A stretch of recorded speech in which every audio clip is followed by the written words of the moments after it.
Menarik Pak Rudi. Kalau boleh based on curiosity Pak, berarti bisa disimpulkan juga bahwa pandemi ini juga jadi salah satu emphasis adanya Smart City. Blessing in disguise berarti. Iya. Sebuah keuntungan yang dari bencana. Dan kalau dari empat varian fokus ini, mayoritas kalau Indonesia pada fokus yang mana Pak? Saya kira tidak sama gitu. Ada perkotaan, beda ya? ada pedesaan. Ya. Kota di Pulau Jawa beda dengan kota di luar Pulau Jawa. Kota di Jakarta, di Jawa Barat beda juga dengan kota-kota di Jawa Tengah dan Jawa Timur. Buktinya kan misalnya sekarang ini kemarin Jakarta gitu ya, yang kasusnya cepat sekali dan besar. Bukan kemudian menjalar ke Jawa Tengah dengan Semarang gitu, tapi ternyata langsung ke Surabaya atau Jawa Timur gitu. Saking cairnya interaksi antar kotanya. Berarti semakin tingginya sistem kota-kota juga efeknya dari keberadaan Smart City ini juga. Terima kasih Pak Rudi, sangat menarik. Baiklah, itu merupakan hasil materi dari 3 narasumber kita hari ini. Ini kita sudah mengumpulkan ada puluhan, bahkan hampir 100 pertanyaan yang sudah masuk ke dalam forum chat. Kalau boleh kami bagi menjadi 3 ke masing-masing materi. Mohon maaf, tidak seluruh pertanyaan yang ada dalam forum chat tersebut bisa kami tanggapi karena keterbatasan waktu yang ada. Kita memberikan alokasi pada masing-masing materi adalah 3 pertanyaan. Mungkin kita urutkan satu persatu. Pertama mungkin ada Pak Hadi yang menjawab, kemudian selanjutnya Pak Danis, dan yang terakhir Pak Rudi. Yang pertama, kami sudah memilah-milah beberapa pertanyaan. Yang untuk Bapak Hadi, ini ada 3 pertanyaan, Pak. Yang pertama dari Ibu Lina Marlina dan Aldrin Takalamingan. Ini pertanyaannya similar, hampir sama. Apakah tujuan dari Master Plan dan Development Plan atau DED yang sudah disusun oleh BPIW saat ini akan disesuaikan dengan adanya pandemik ini? Itu pertanyaan pertama. Kemudian yang kedua adalah dari Bapak Elkana Catur Cipta Karya. Apakah persoalan yang dihadapi saat pandemi ini adalah Pulau Jawa, merupakan wilayah yang paling terdampak dari sisi ekonomi maupun penderita COVID-19. Hal ini disebabkan arena Pulau Jawa merupakan pusat konsentrasi pertumbuhan dan ekonomi yang sangat dominan, 57% dari perekonomian nasional. Mohon pandangan Pak Hadi terkait upaya ke depan mengelola kesenjangan wilayah, mengacu pada persoalan yang kita hadapi hari ini. Kemudian pertanyaan ketiga, ini yang ditanyakan kepada seluruh pemateri, yaitu apakah akan ada penyesuaian standar-standar pelayanan baru pada era new normal life di perkotaan. Ini pertanyaan dari Ibu Lina Marlia. Mungkin itu 3 pertanyaan terlebih dahulu kepada Pak Hadi, nanti kami lanjutkan kepada pemateri yang lain. Monggo Pak Hadi, waktu kami persilahkan. Terima kasih Pak Adamsah, moderator. Yang pertama dari Bu Lina ya. Terima kasih Bu Lina. Ini sahabat saya Bu Lina ya.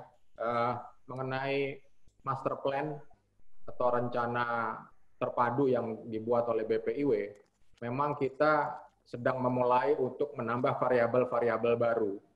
Sebenarnya tidak hanya terkait dengan pandemik COVID-19, tapi tadi saya sempat menyebutkan kita aja sudah mempertimbangkan 15 indikator ya untuk kajian wilayah kita. Karena ada hal-hal yang kita update sesuai dengan perkembangan terakhir. Jadi sebelum pandemik aja kita sudah punya 15 indikator. Nah sekarang tentunya kita akan tambah 1 indikator lagi untuk yang kebencanaan ini, terutama yang terkait dengan pandemik. Caranya adalah dengan melihat kasus yang terjadi sekarang, kita bisa memperkirakan sebenarnya second wave ya, gelombang kedua yang kira-kira dapat menjadi potensi muncul di lokasi yang sama. Second wave ya, gelombang bukan second wave ya. Pak Putu Rudi bukan second wave ya Pak Putu Rudi ya. Second wave, gelombang ya Pak Putu Rudi ya. Nah, jadi variabel itu yang sedang kita kaji, termasuk updating day per day-nya. Jadi di kami ada teman-teman yang sedang memonitor ya perkembangan dari pandemi ini hari ke hari. karena kami sedang mau melihat puncak kurva tadi. Puncak kurvanya kapan? Tadi kan kalau analisa puncaknya April, September kita sudah selesai, tapi kelihatannya bergeser nih. Nah, ini yang sedang kita monitor terus. Artinya nanti penyesuaiannya juga tidak hanya di planning programming yang kita lakukan, tapi teman-teman di fisik pun nanti juga akan terus melakukan penyesuaian. Tadi saya katakan misalnya penyesuaian dilakukan yang tadinya single year project menjadi multi-year project, diperpanjang gitu kan masa pelaksanaannya. Demikian juga kalau masih lama pandemiknya COVID-19, berarti fokus untuk kesehatan dan padat karya akan semakin panjang. Jadi program itu akan terkait dengan tadi, data D per D-nya tadi itu. Kita lanjutkan padat karya sampai kapan, gitu kan? Fokus ke kesehatan sampai kapan, gitu kan? Apa perlu rumah sakit baru, misalnya gitu. Atau kita sudah bisa prediksi new normal life itu tadi. Nah, begitu kita punya new normal life, berarti sekaligus saya kaitkan dengan pertanyaan berikutnya adalah kita akan punya standar-standar baru yang disesuaikan, infrastruktur. Kenapa? Tadi saya sempat singgung sebenarnya di paparan saya. Standar rumah aja untuk MBR misalnya, gitu kan. Sekarang ternyata rumah bisa jadi tempat untuk bekerja kan, working from home. Berarti mungkin standar rumah minimal untuk MBR kita perlu perluas lagi karena mereka akan juga bisa kerja di rumah. Demikian juga fasilitasnya. Kita membuat rusun MBR misalnya. Udah waktunya kita kasih dengan WiFi misalnya gitu kan, perangkat-perangkat internet gitu kan, supaya mereka bisa bekerja di rumah masing-masing. Jadi artinya sekaligus standar itu perlu penyesuaian. Detail design juga begitu. Detail design itu dikaitkan dengan smart tadi, smart infrastructure. Bagian dari smart city itu kan smart infrastructure. Berarti bagaimana detail design dari infrastruktur yang bisa mengarah ke smart infrastructure sama green infrastructure, ramah lingkungan dan sebagainya.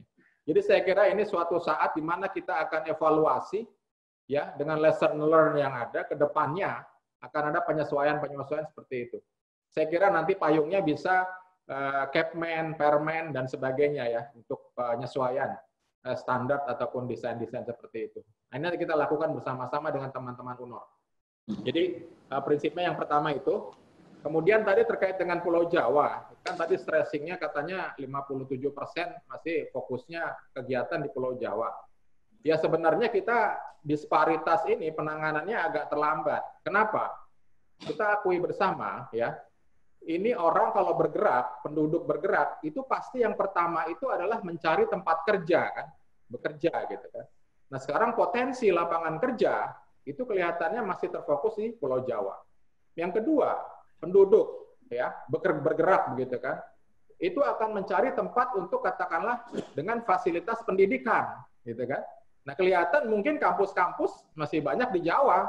Pak Putu Rudi kan ITS favorit ya Pak Putu Rudi ya, orang berbondong-bondong ke Surabaya gitu kan.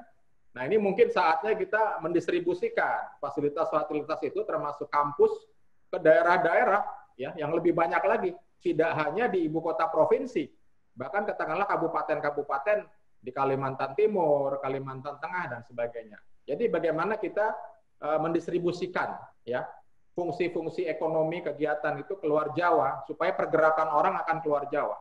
Demikian juga pengusaha, kawasan industri, kawasan ekonomi khusus, saya kira kita bisa utamakan yang berada di luar Jawa nih, untuk menjadi growth pole-nya, ya, growing center-nya di luar Jawa. KEK, KI gitu. Misalnya KI Bitung gitu kan, kawasan industri Bitung gitu kan. KEK di luar Pulau Jawa itu bisa jadi ini yang harus kita segerakan sebenarnya. KSPN juga begitu. Kita kan sudah punya Toba, punya Lombok gitu kan. Berikutnya nanti menyusul akan ada Labuan Bajo, Likupang gitu kan. Itu juga menjadi growth pole baru, growth center baru. Nah ini saya kira untuk mengurangi ya aglomerasi yang masih Jawa sentris itu. Nah ini saya kira new normal life akan terjadi segala bidang itu tadi ya, termasuk kerjasama semua stakeholder ya, tidak hanya Kementerian PUPR dong, tentunya kan, bagaimana pelabuhannya, bagaimana bandaranya, bagaimana kampus pendidikan, sekolah, rumah sakit dan sebagainya gitu ya. Dengan rumah sakit bagus tersebar, orang mungkin bisa berobat kemana gitu kan, dengan kampus bagus tersebar bisa berpendidikan kemana. Jadi ini saya kira new normal life kita akan ke depan penyesuaian berdasarkan yang lesson learned sekarang. Saya kira itu, Pak. Terima kasih, Pak. Terima kasih, Pak Adi. Jawaban yang menarik. Adanya standar normal life yang baru ini tentunya harus kita sambut bersama-sama dan dipersiapkan bersama-sama. Oke, selanjutnya kepada narasumber yang kedua, Bapak Danis, Dirjen Cipta Karya PUPR.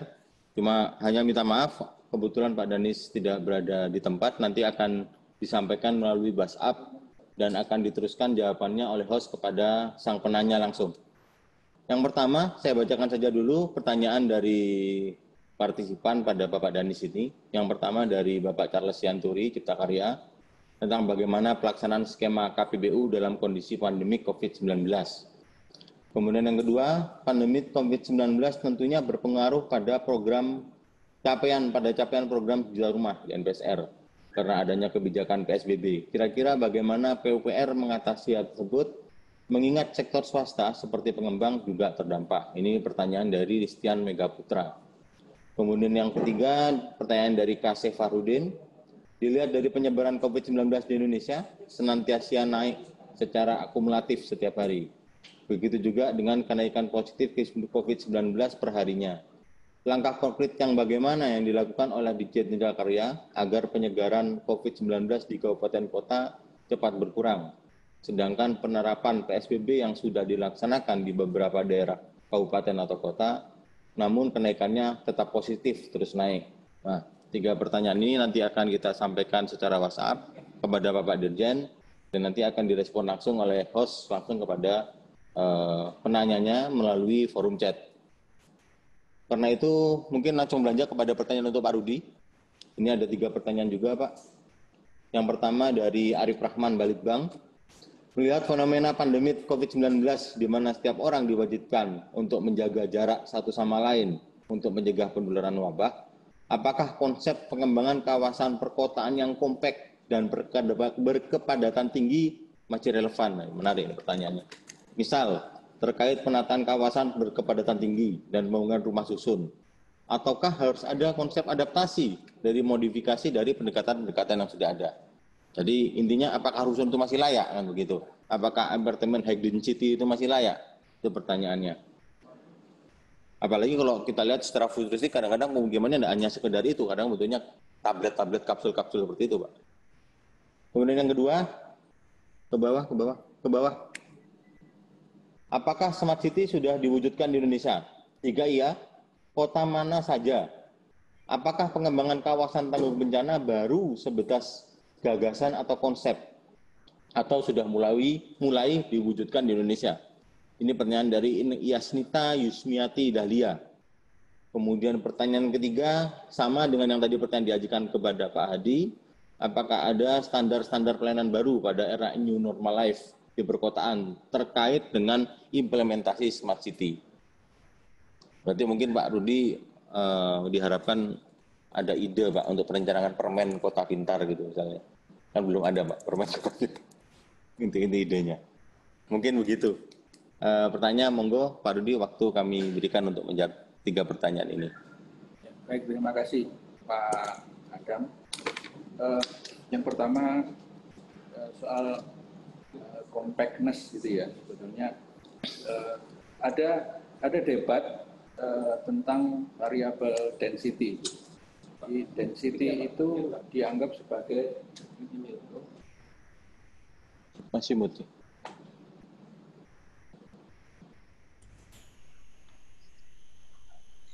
Oke. Baik. Jadi kalau bicara komponen atau variabel density, sebetulnya ada debat pada di antara kita ya. Yang pertama berpendapat bahwa density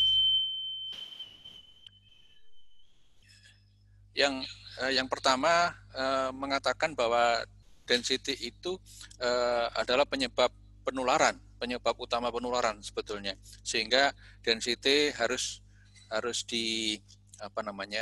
dikurangi begitu.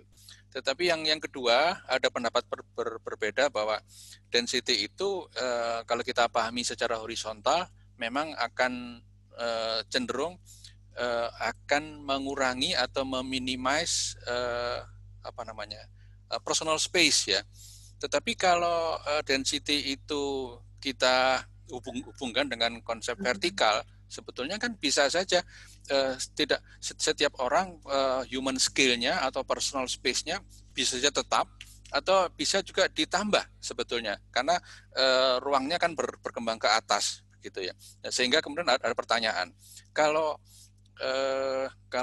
density dalam konteks horizontal tadi itu dengan density dalam konteks vertikal, mana yang kira-kira lebih favorable untuk mengatasi atau untuk mengurangi penularan?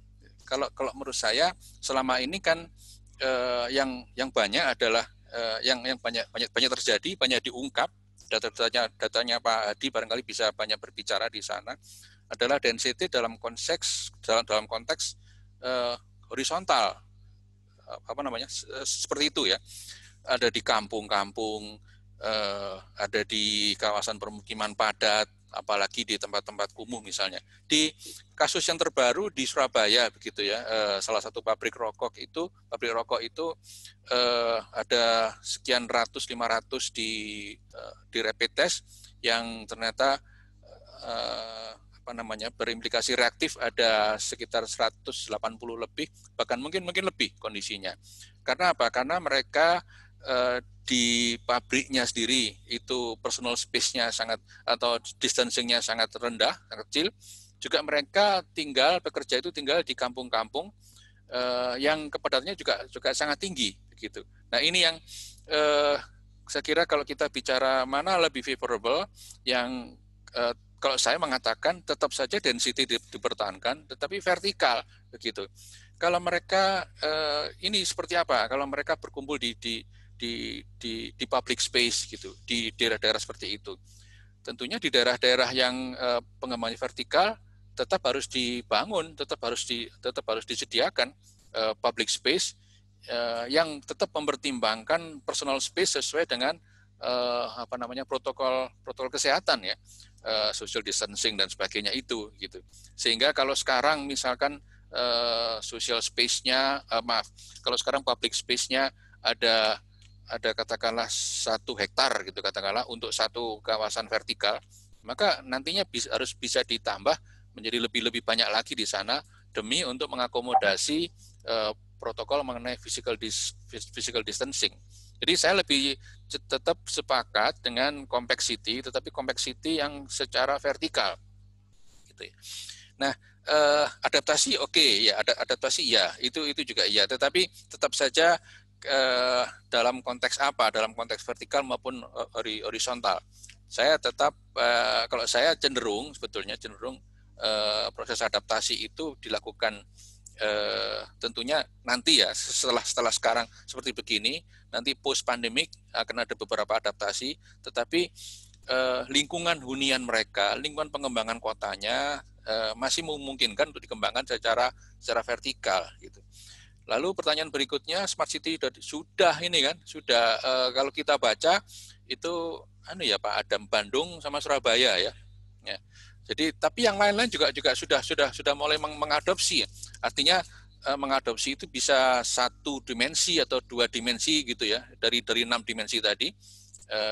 Dan itu juga saya pikir sudah menunjukkan satu output maupun outcome yang positif ya bagi warga di kota-kota itu gitu.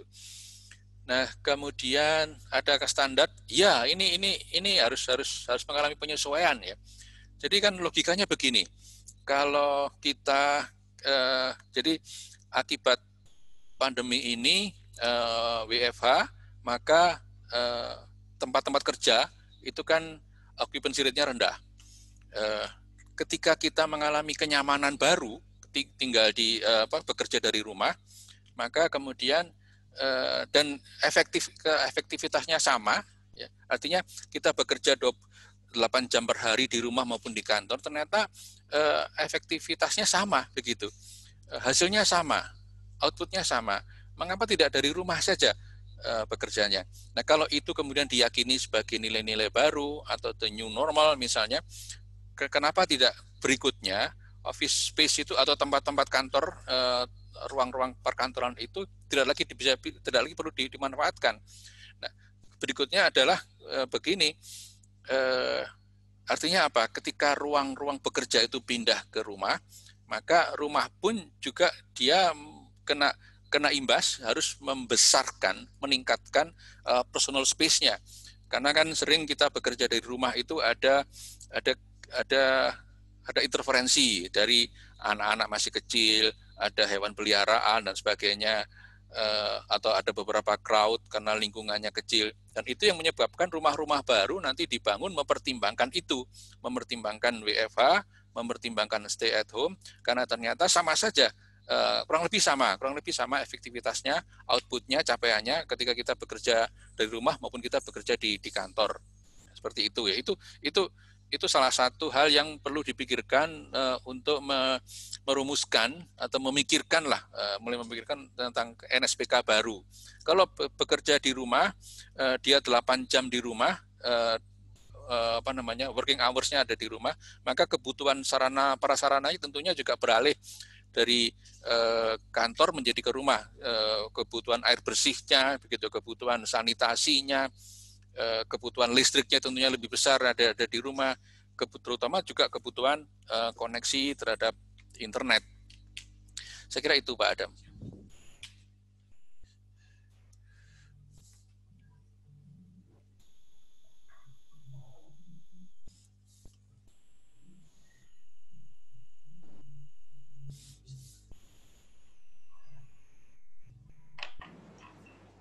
Tes. Ya. Baik, terima kasih Pak Butrudi. Itu merupakan jawaban dari 3 pertanyaan terakhir yang sudah kita berikan. Alhamdulillah kita sudah melaksanakan apa yang berusaha kita lakukan saat ini.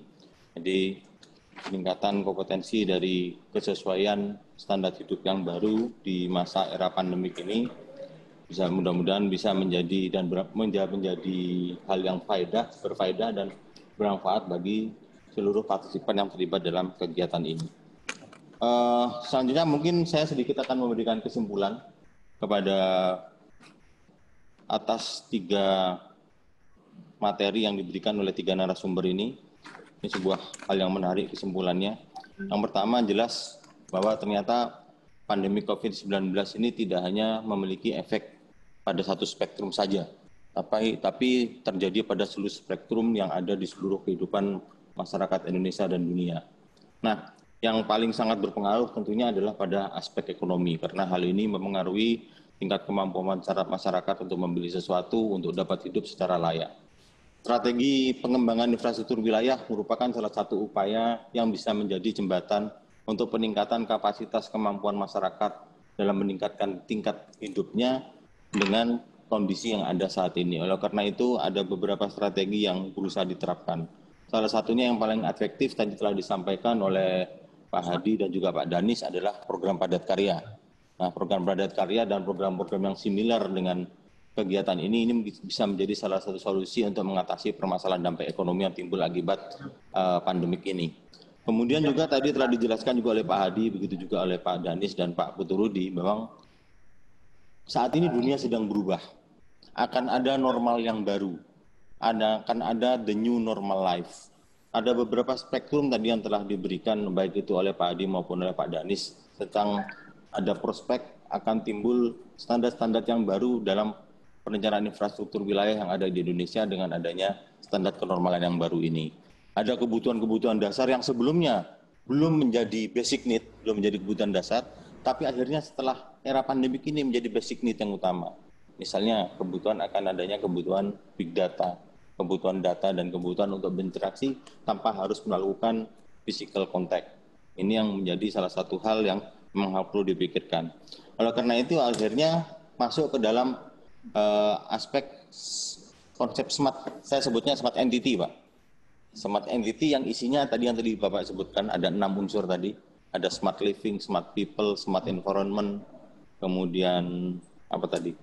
Saya lupa, Pak. Kemudian juga ada smart ekonomi, kemudian juga smart transportation ya, mobility dan sebagainya. Nah, Kemudian juga yang menarik tadi Pak Putu Rudi telah menjelaskan bahwa memang dalam pendekatan implementasi realisasi daripada smart city ini atau smart city 6 aspek ini tidak bisa dilakukan secara seragam, tidak ada uniformity pada tiap-tiap wilayah. Ada pendekatan yang berbeda-beda pada tiap wilayah. Tadi Pak Putu Rudi telah menetapkan, telah merumuskan ada 4 varian. Fokusnya bisa pada smart living dan smart quality. Yang kedua kemungkinannya adalah pada smart economy dan smart governance. Yang ketiga adalah smart people dan smart economy, dan yang terakhir pada smart governance. Ini yang bisa diimplementasikan pada pengembangan strategi wilayah yang ada di Indonesia. Mungkin begitu yang bisa menjadi kesimpulan daripada webinar kita kali ini dengan judul konsep strategi penyelenggaraan infrastruktur dalam menghadapi aspek kebencanaan non alam atau pandemik yang terjadi pada saat ini.